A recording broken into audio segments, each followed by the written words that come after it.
We preview race number 4, and it is on the turf and over the distance of 1,600 metres. It's the Mount Butler handicap.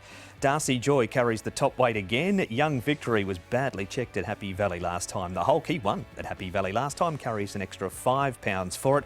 Forever Folks, he won at 40 to 1 last start. War Weapons up in trip to the 1600. Thunderbolt Taurus, second look at the mile.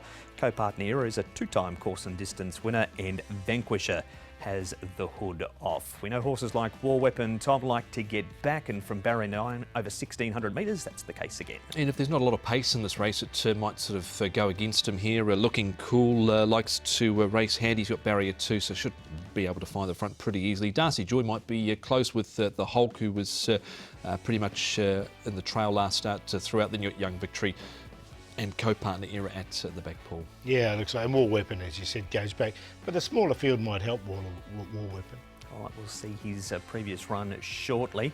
We're going to start with winning form, though. Tom, the Hulk at Happy Valley last time. Young Victory, a bit unlucky in this. He's never really performed course and distance here at Sha Tin, the 1,600 metres, 3 starts for nothing. So that would obviously be a concern. And this was a bit of an oddly run race, Paul, because there was interference down the back straight. That Young Victory got, so I'm not really sure what we take out of this race. Yeah, I totally agree. And look, he's drawn nicely in barrier 1, so he'd probably get a similar type of run. But yeah, the distance there, the 1,600 metres, just seems to worry me a little bit there at Sha Tin. All right, maybe a watch on the Hulk going back to back. What about these horses? Paul, Darcy Joy 8th, Forever Folks at massive odds, and Thunderbolt Taurus has had a trial since then. It wasn't the best trial in the world, and probably don't watch it if you like to back him. Yeah, exactly. Like, but he can be a bit of a lazy track worker, this horse.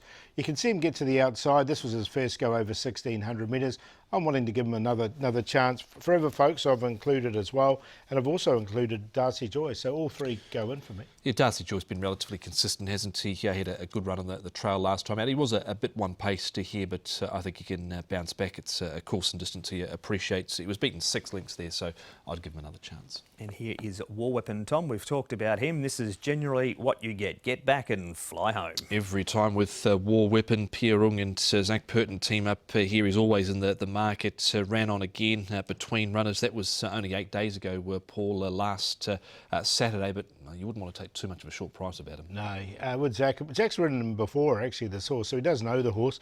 He's a 21 start maiden, so he's hard to have on a win line, but the smaller field will help him, and he has got a good finish. I've included him as a Quinella horse. All right, so expecting to explode, but not enough to win. Yeah, exactly. I'm going to go with Thunderbolt Taurus, second start over the 1,600 metres here, so he's on top from War Weapon.